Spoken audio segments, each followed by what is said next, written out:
So welcome to the Powerless Penguins United Big Book Study. This is where I am pleased to introduce Mags D, who is going to take us through the book. Over to you, Mags.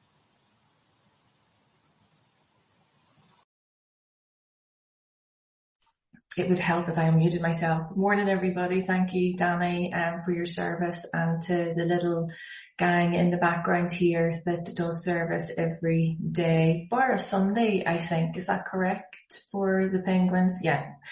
So on this platform, you can meet these amazing people Monday to Saturday. And we're going into Bill's story, bottom of page 13, the very last paragraph. On page 13, and this is where we move into Bill W's experience of his step 12. And before I go into that, I just want to just say to the group members here, I understand and I appreciate every single thing that goes on in the background to keep these meetings going 6 days a week, 52 weeks of the year, and all of the service and everything that goes into carrying the message at step 12. You know, the people that do this work are the embodiment of step 12 and carrying the message. And to the still sick and suffering addict and practicing these principles in all of their affairs. So if there's a demonstration of step 12, it's right here this morning with the crew that are working in the background to make this all happen. So thank you very much for everything that you do. You have certainly lit up my recovery over the last period of time of working with you guys. So thank you so much. So let's get into the pages. We're in Bill's personal story, like the stories at the back of the book that demonstrate how he built the relationship with the power that is greater than him. Last week at the top of page 13, we know he's been separated from alcohol for the last time, and the previous 3 paragraphs went through a beautiful summary of the steps from 3 right the way through to 11, hence the reason why we're now at step 12. Step 12 in the short form, you'll often see on the scrolls in the room, it's set out over the course of page 59 and into 60, and on page 60, step 12 in the short form simply says this: having had a spiritual awakening as the result of the steps, we tried to carry the message to alcoholics and to practice these principles in all our affairs. So Bill's going to give us his personal experience as to what that means to him. And obviously, as part of my step 12 work, this is why I'm doing what I'm doing today. This is being of service in the fellowship. And I do my step 12. It's a way of living now, which Bill explains. I participate in step 12 for my own recovery. People sometimes find it a little difficult to wrap their head around this when I say this. You know, I do my step 12 and sponsor other people, because I'm an alcoholic. I don't do it because you are. It's part of my prescription. But there's a win-win situation, really. When I'm doing my step 12 for my recovery, my daily reprieve, we give this all away so that somebody else can get recovery, and so the cycle continues. Okay? So I have to do this for the rest of my life. It's as simple as that. It's part of our daily reprieve steps, and it's a very beautiful thing. So it begins. My friend promised when these things were done, i.e. the previous steps 1 through 11, I would enter upon a new relationship with my Creator. So what Bill is saying here is the first part of the 12th step in the short form is that having had a spiritual awakening as the result of the steps, that's when he entered upon a new relationship with his Creator. So when I'm with sponsees, I call this little line part A of the 12th step, because there's 3 parts of it. So you had a spiritual awakening as the result of the steps is part 1. You try to carry the message part 2. and practice these principles in all of our affairs, part 3. That's how I break it down, just to try to help people understand it. So I know my personal experience and that of many, many, many people, they've had a spiritual awakening. I can't emphasize enough. As the result of the steps, you have to go through the steps to have the spiritual awakening. And they do what we have to do thereafter. But here's the thing. So having entered upon that new relationship with my Creator, that I would have the elements of a way of living which answered all my problems. I circle that little word because in this way of living, and genuinely it does become a way of living. In the first lot of months of doing this, it can be hard work. It still is hard work, but somehow or other, it takes on this natural form where it just becomes normal to do this stuff. It is just simply that, a way of living. There's no other way to describe it. That's why I love the words in the book, because they keep it so simple for us. But the thing that blows me away, and I didn't really understand it whilst I was going through the steps, and I certainly didn't understand it when I was at this part of the book with my sponsor, that this will answer all my problems. This is the first time in the book that we talk about it solving all our problems. There's another couple of occasions in the book, and I'll point that out to you when we get to it, because we know over the course of the last lot of weeks we grow where we're planted. So in the doctor's opinion, Dr. Silkworth talks about the fact that, if our lives were to be recreated, this power must come from a power greater than ourselves. I can tell you that my life has been recreated. The drink and the drug thing has been solved. And in solving the drink and the drug thing, I have the opportunity for all my other problems to be solved, because I have a set of spiritual tools that are set at my feet that enable me to address my problems, to overcome my problems. And I'm given a power and a strength and direction to be able to do that. So in the doctor's opinion, when we're in step 1, where we're still in step 1 just now, Dr. Silkworth talks about the fact that when we're in addiction, our problems pile up and us have become incredibly difficult to solve. But when we solve the addiction problem, boom, we have the opportunity for everything else to start to fall into place. And that is my experience. And I bear witness to it every day with people that do this stuff. So belief in the power of God. We're going to talk about God. He's talking about God and we know there's so many different names for God. It doesn't matter what you call your God. It's the God of your own understanding.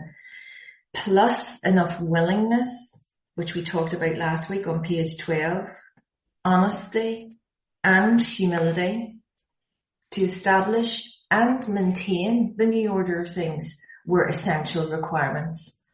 What Bill's talking about here, maintaining the new order of things, the new order of my life, having had a spiritual awakening as the result of the steps, is that I practice my daily reprieve steps every day. 10, 11 and 12. I maintain the new order of living by practicing 10, 11 and 12. The maintenance steps. That's all he's talking about here. Might not mean very much sense to you now if you're not that way through the program, but that's okay. We grow where we're planted. They are the essential requirements. Essential, meaning they're really, really important. We can't do without them. They are essential. I love this paragraph. Simple, but not easy. This program, genuinely, when you do it with a sponsor, is so simple, but it ain't easy. I'm telling you the truth, people. When you follow this as it's set out, it is so simple, we could miss it. And when we don't do it as it's set out, we have the tendency to make it more complicated. Whereas when I actually follow what my sponsor has taught me, as I practice this and make progress every single day, it is very, very simple. It doesn't become such an arduous task. It feels like that at the beginning. Of course it does, because it's a new practice. It's like when one goes to the gym. I emphasize the fact that when one goes to the gym, because I don't.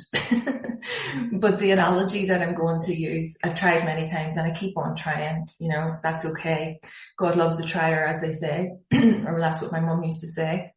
So I keep on trying. But if somebody goes to the gym, they start off on low weights, is what I'm told. And then you build up your strength and build up your strength and carrying more weights and more weights and more weights. Okay? It takes work to carry the weight. It takes work to practice. It takes work to make the progress. But the more we do that, the more we practice, the easier it becomes, basically. But in order for it to happen, a price has to be paid.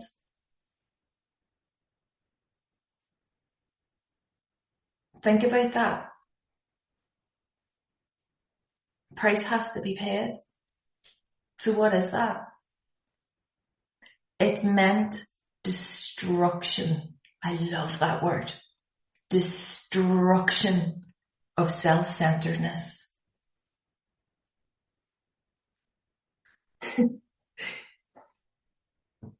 I'm not even going to give you the definition of destruction. You know what that means. It means the destruction, can't emphasize it enough, of self-centeredness. You might be sitting here thinking, well, sure, I'm not self-centered. I'm as good as gold. I give everything away to everybody. Do you? Really? Good for you. Why are you doing it? What are your motives? I can tell you now that in my life, everything was about me. Every single thing was about me. So self-centered to the core, and I didn't even recognize it until I started to do this program. And we'll talk about it more when we get into the further steps. But isn't that amazing? It meant the destruction of self-centeredness. I must, there's that little word again, I must, not if, not but, not maybe, I must turn in all things to the Father of light. Another word for God. Isn't that beautiful? The Father of light who precedes over us all. Like, what does that spiritual term mean to you? This is another mega paragraph. These were revolutionary and drastic proposals. You know when you read those steps off the scroll, or you hear somebody reading out chapter 5, how it works, and they're going through 1, 2, 3, 4, and you're thinking, oh my God, admit my powerlessness, came to believe in this thing that I don't even believe in, making this decision, what the actual moral inventory? No. Admit to somebody else? Absolutely not. Defects of character and shortcoming? I don't really have any of them. Make amends? Totally and utterly not. 10, 11 and 12? Well, whatever.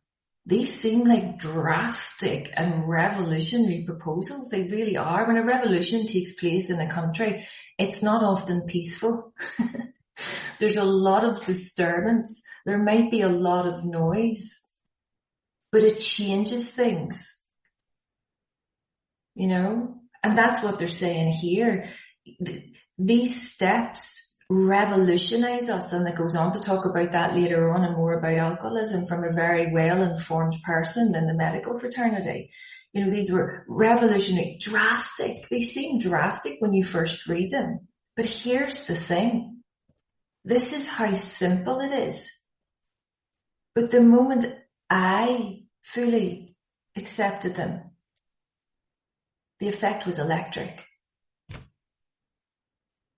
Bill is sharing quite honestly here and in a very, very beautiful way. And what I love about the fact that what he does in his story is he gives these kind of visualizations to make it real in our life too. When we set aside every single thing we think we know. And I can say hand on heart that what he describes here is the experience that I've had, having had a spiritual awakening as the result of the steps. He goes on to say there was a sense of victory, followed by such a peace and serenity as I had never known. There was utter confidence. And here's another one of those things. If you close your eyes, I was lifted up as though the great clean wind of a mountaintop blew through and through. God comes to most men gradually, but his impact on me was sudden and profound. So he had a really instantaneous spiritual awakening experience. It might not be that way for you, but that's okay. It goes on later on in the book to talk about this, the educational variety. That might be you. It might be a slower burn. For me, it was certainly a slow burn, but it happened. And it doesn't matter how quickly it happens. It doesn't matter how slowly it happens. But what you are guaranteed is this, that the steps in the way that they're set out, you will have that experience. So don't sit thinking about how is it going to happen, when's it going to happen. Just get into the work with your sponsor and it will happen if you do the work. You remember on the previous page, he talks about that icy intellectual mountaintop. When it starts to melt away, he's standing in the sunlight of the spirit. The thread of the book runs through. He's now telling us that icy intellectual mountaintop, that's all melted away. He can see the sunlight of the spirit. He can stand at the top of that mountaintop. That great wind blows through and through, through and through. And what happens when I'm sitting with another sponsee, or when I'm sitting with somebody going through this work, genuinely the energy that is provided is that it blows through and through. Those people that sponsor know what this is about. We sit with another person, intensive work, one alcoholic with another, ensures permanent recovery across the board, like it says in the foreword to the second edition. As I'm sitting here with you guys, I'm giving the energy away.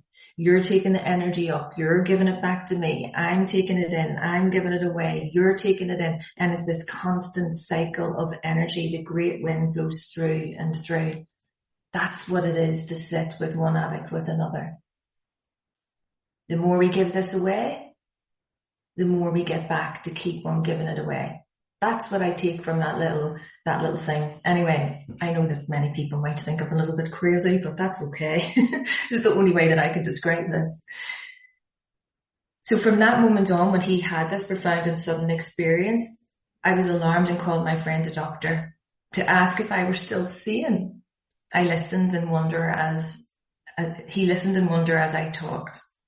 So he goes back to the doctor, and the doctor finally, he shook his head saying, "Something has happened to you. I don't understand." Of course he couldn't understand. He's looking at it from the lens of being a doctor. We're talking about something that is outer worldly. We're talking about something that Bill talked about in his previous pages, this fourth dimension of existence. But what the doctor told him, even though he didn't understand it, because remember, we're hopeless beyond medical aid, he told him, but you'd better hang on to it. The doctor knows that he can't help us, but we better hang on to this spiritual way of living. Anything is better than the way you were. The good doctor now sees many men who have such experiences, and I love this line.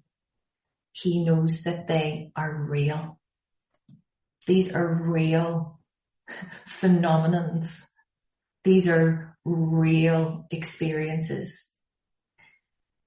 These real spiritual awakenings happen all the time as the result of the steps, as the result of doing this. I know it to be real. I bear witness to it being real in so many people's lives. He goes on then to talk about the second part of the 12th step, where he carries the message. So what we've been going through is that having had a spiritual awakening as a result of the steps, now we try to carry the message. So here's his thoughts. While I lay in the hospital, the thought came that there were thousands of hopeless alcoholics who might be glad to have what had been so freely given to me. Perhaps I could help some of them. They, in turn, might work with others. That word work is important. You might work with others. Intensive work, one alcoholic with another. It's very simple, but it's not easy. We have to work at this. And let me tell you, this work, we get paid very, very well. And it's not in the physical sense of rewards and cash and prizes. We get paid with that peace and serenity and confidence that he talks about in the previous paragraph. The payment that I receive in this spiritual way of living far outweighs anything that a physical life can give to me. I'm probably not explaining that very well. But what this program has given to me is priceless. You can't put a figure on it. I can't even put words to it sometimes. And I haven't got enough words to describe the feeling. That's how special it is. That's how unique and exceptional this program is. And it's all there for the taking. And it doesn't even, it doesn't even take much to be able to have it. It really doesn't.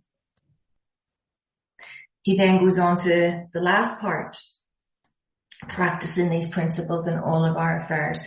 We'll refer back to page 14 quite a few times as we go through the rest of the steps. So my friend had emphasized, hear the pinpoint precision of these words, emphasize the absolute necessity of demonstrating these principles in all my affairs. We're not just talking about being of service in the fellowship and with fellow alcoholics and addicts, practicing these in all my affairs. Particularly, was it imperative? Laser precision words there too. Exceptionally important to work with others as he had worked with me. Intensive work. One addict with another. Taking them through the steps so that they can have the spiritual awakening too. And I love this line. Faith without works was dead. We can have all the faith in the world. I'm filled with faith. I have faith in everything. When it comes to this way of living, without the work, it's dead. Without me doing this work, I'm dead. Without me doing this work, the addiction returns. When the addiction returns, it's poison. When the poison kicks in, I'm dead. I suffer from this progressive illness. I continue to suffer from the progressive illness. It's always there. Once an alcoholic, always an alcoholic. I'm never cured. I understand all of that, having had a sponsor and worked the steps and had this spiritual awakening. But that ain't going to happen if I do this. So why would I stop doing this?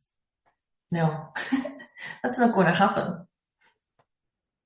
Faith without works is dead, he said, and how appallingly true for the alcoholic. For if an alcoholic failed to perfect and enlarge his spiritual life, how?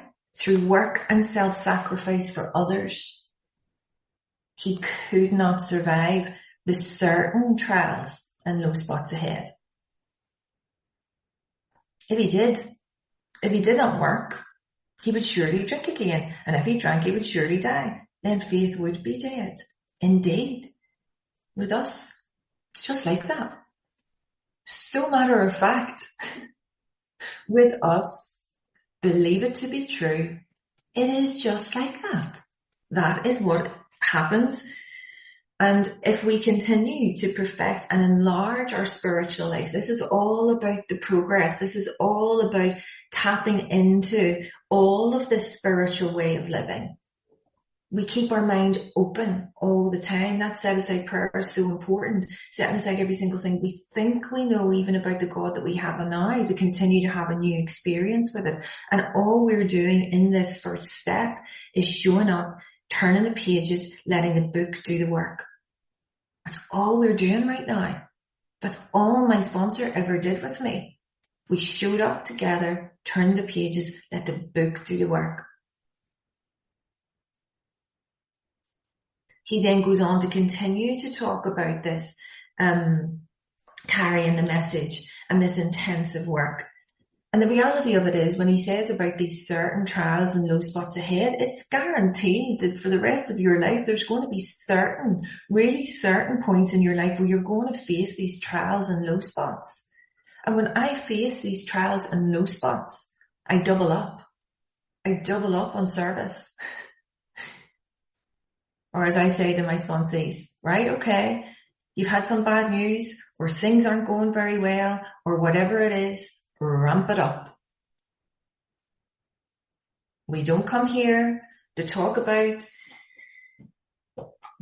our self-pity and all of that. I'm talking about my sponsees. When we're on the phone together, I hear what you're saying, let's work this all through, but now, your purpose in life is to keep on carrying this message, because when you sit one alcoholic with another, you don't have any problems. When you sit one addict with another, you don't have any problems. Whilst I'm sitting here doing this, I don't have any problems because God's over there sorting them all out. I couldn't care about my problems because this program has solved them all. Whilst I'm sitting here with you for 90 minutes, it's like pure and utter bliss. Your heads are probably melted. Might not feel so much bliss to you. Listen to this for whatever amount of time I'm talking, but it's all right because I'm doing what I need to do. Anyway, he goes on. My wife and I abandoned ourselves. Like, he's really precise again. They just did what they had to do, abandoned themselves with enthusiasm, bless them, to the idea of helping other alcoholics to a solution of their problems. Look at the hope that Bill is giving us in this story. This is going to give you a solution to your problems. Doesn't say drink, doesn't say drugs, doesn't say addiction. It says to their problems. All your problems. It was fortunate for my old business associates to remain skeptical for 1.5 years, during which I found it would work. Here's where he faces the certain trial and low spot. I was not too well at the time and was plagued. Anybody get this feeling every now and again? Plagued by waves of self-pity and resentment? Does that tend to happen to you every other day? Does that tend to happen to you maybe every half hour of the day? Those waves of self-pity and resentment, you know, you can feel them coming in like a tsunami. Do you ever feel that? Well, here's the thing.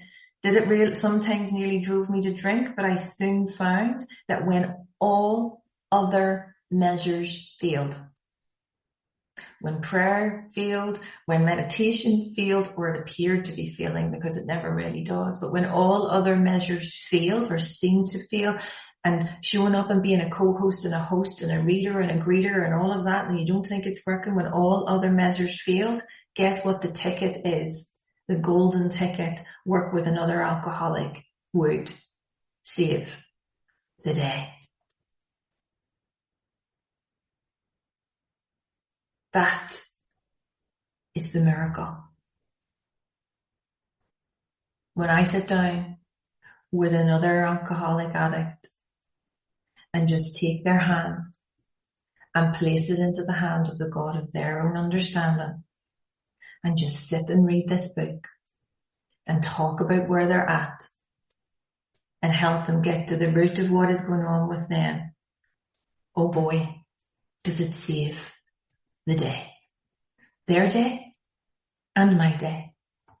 That's what this is all about. Why wouldn't you want to do this stuff? And he continues, many times I've gone to my old hospital in despair. I'm talking to a man there. I would be amazingly lifted up and set on my feet. This is an important line. It is a design for living that works in rough going. No matter, honestly, this is my experience. And again, I mean this from the bottom of my heart. That when things are rough, when the sea doesn't feel as if it's going to calm, honestly, when we sit and do this stuff, this design for living really works. And do you know what the thing about it is? I don't know where this has come from, but I'm going to say it anyway. The word design has just jumped out at me.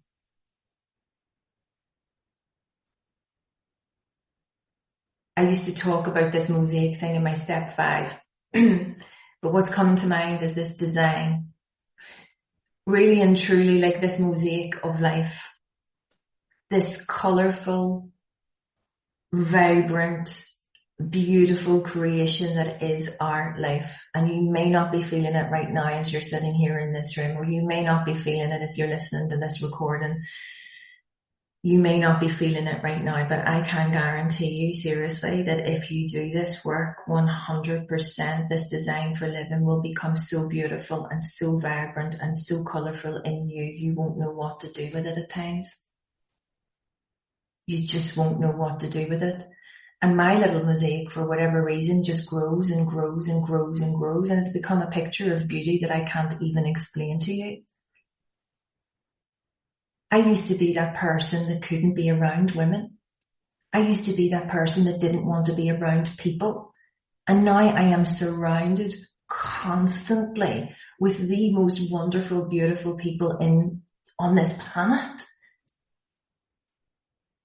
Whether you irk me or not, it doesn't matter. It's a beautiful thing to be in the presence of being able to help people get this way of living. And I understand it's not me that does it. It's this power that does it. But together we work this through. So simple, not easy. It's not, it takes work. It takes effort. My sponsor says to me all the time, if it's not convenient, Max, you're not doing enough of it. If it's not inconvenient, you're not doing enough of it. Sorry. Think about that. If it's not inconvenient, I'm not doing enough of it. Later on in working with others, there's a little paragraph where there's 12 inconveniences listed about the reality of what it is to do this intensive work, one alcoholic with another. My sponsor says to me all the time, you know, faith without works is dead, Max.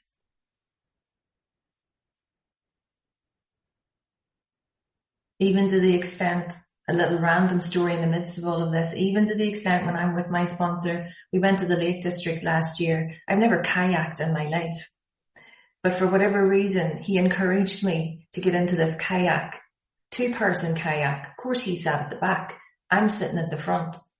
And he said to me, Max, you just got to keep paddling. Faith without works is dead. He has this technique of getting the lines from this book into every single thing in my life to be able to help me do things that I would never want to do. So he put me at the front and I'm like, this is where all the hard work is. He says, yep, that's the reason why you're there. You told me you'd go to any lengths for victory over alcohol, didn't you? So get paddling. I'm like, really?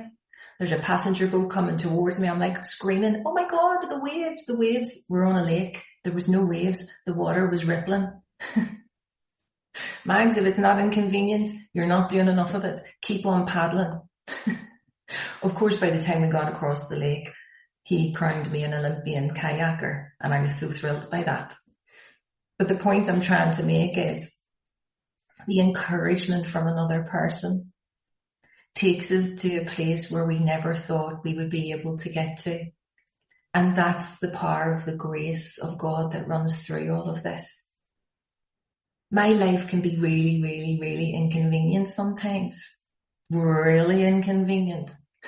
Like, I don't even want to talk to you about the day ahead that I have. It's really inconvenient.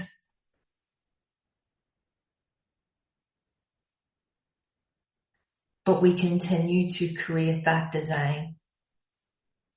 And it gets more beautiful the more we progress. We now move in this story out of the steps and start to talk about the fellowships that we're creating. He's talking about the importance of carrying this message, helping more and more people get to the solution that he has had that solves all the problems. This next paragraph talks about building the fellowship. This paragraph talks about the meetings and how important they are as a part of our recovery. Note the word part of our recovery. Many meetings do not make it by themselves. That's only one part of the 36 spiritual principles that we have. So we commence to make many fast friends, and a fellowship is growing among us, of which it is a wonderful thing to feel a part. I know in CA, the fellowship and the unity brings me to tears sometimes when I see people coming together and celebrating their recovery. It is a very beautiful thing to be part of. And CA 100% has reignited my recovery, and that's something that I never thought would happen.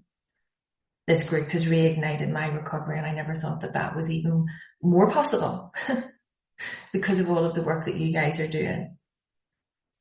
Get this line, the joy of living we really have, even under pressure and difficulty. You might be feeling a bit of pressure right now. You might be feeling a bit of difficulty, but you know what? If you have this, there's a joy to it. There's a joy to living. There really is. Ask yourself this question. And from Bill's story, are you really enjoying life the way that you're living now? Because if you're not, we've got an answer. If you're not, we've got a solution that will fix that once and for all. Get this. Listen to this line. And if you want to close your eyes and visualize this in your groups, visualize this in your own family, visualize this in your own communities because of the work that these fellowships do. I have seen hundreds of families set their feet in the path that really goes somewhere. Have seen the most impossible domestic situations righted, feuds and bitterness of all sorts wiped out. I have seen men come out of asylums and resume a vital place. Vital meaning a life-giving place in the lives of their families and communities. Business and professional men have regained their standing. There is scarcely any form of trouble and misery which has not been overcome among us. And I can tell you now, through my experience, intensive work, one alcoholic with another, I have seen some of the most difficult forms of trouble and misery be overcome by simply following a few clear-cut directions that are set out in such masterly detail. I have seen sponsees who are so sick because of another illness that has taken over their body, and they've gone through that treatment, and the whole way through their treatment, they've continued to sponsor other women. I've seen them flourish in their lives. I've seen families reunited where they're traveling across the world to meet each other when they haven't seen each other for many, many, many, many years. I've seen men and women get their children back. I've seen people being rehoused that lived on the street for years. I've been invited to weddings and all of that beautiful, beautiful stuff. And the flip side of that is that I've been to many, many, many, many funerals. But here's the thing. That part doesn't have to be like that. Because if we do what is suggested, all sorts of miraculous things are possible. And he goes on to talk about this and how he starts to grow the fellowship. In one Western city and its environs, there are 1,000 of us and our families. Here's an important line. We meet frequently so that newcomers may find the fellowship they seek. The meetings are for the newcomer. When you come to a meeting, be mindful of the newcomer. When you come to a meeting, you need to be sharing the solution for the newcomer as to how we overcome this. We got a sponsor, we worked the steps, we had a spiritual awakening as the result of the steps. I now carry the message and practice these principles in all of our affairs. It's not my job to come in and tell you what a bad day I'm going to have today, because I'm not going to have a bad day. It's not my job to come into the rooms and tell you you've got a really difficult day ahead. It's not my job to come in and tell you last Saturday my washing machine busted and it flooded my entire kitchen and I'm having a really bad day. That's not what I talk about at the meetings, people. No, I come to the meetings to tell you the solution. I've had a bit of a critical day today. Nothing's going too well, but you know what? Here's what I did as a result. This is what this program has given to me. This is the spiritual toolkit that's laid at my feet. And see, today, it's been great. It's been great because all that stuff, whatever, it's going to get sorted out. And I'm really doing this in a very simple way to explain it because it is that simple. It is that simple. So just be mindful of that when we're in the rooms. Newcomers come to talk about their problems, but when they get a sponsor and start to work their steps, they're no longer a newcomer. We continue to do the work. We can't put a time scale on it, of course. We can't. You know, this is what, well, we can't put a time scale on it, but there kind of way is when we start to go through the steps, it all happens very, very quickly. You know? And I'll get to that part when we get to that part. So at these informal gatherings, one may often see from 50 to 200 persons. Here we are, 51 people here today. We're growing in number and power. And I know that over the last 2 years, Danny and the team that created this meeting have grown in number and power. The strength and the extent to which you guys are carrying this message through your 12-step work has reached all corners of the world. Yous are doing what Bill W. is talking about in his personal story. Don't ever forget it. And there's so many people across the world doing this stuff. And here's the thing, he tells some truth about us lots. An alcoholic addict in his cups is an unlovely creature. We have been unlovely in our cups. Of course we have. Our struggles with them are variously strenuous, yep, comic, 100%, and yeah, tragic. Absolutely.